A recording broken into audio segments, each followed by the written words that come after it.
natin. Yung maliit na ibon na sinasabi ko, nakikita niya yung mga kasing ko. Ayan, ayun, nakikita niya ang lito. Mga kasing ko, ayun. Ayun, ang liliit. Ang liliit. Ayan, bali 3 piraso. Makikita niya naman, sa tuka pa lang, kaya na sitter ito. Mukhang matutusok ang lalamunan na sitter dito, kasi ito, tingnan niya naman.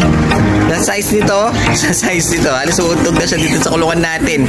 Bale, 3 piraso to, triplets, isang dilaw, isang pula, tsaka parang red bar, mga singgo, yan o. Bale, ito yung mga inakay. Kumbaga, inakay lang ito.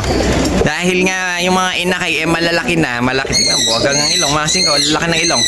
Paano pa kaya yung breeder? Dahil yung breeder, ilagay natin doon sa ilalim para solo flight nila, mga singko. Dahil ang breeder niya ito, ayun o.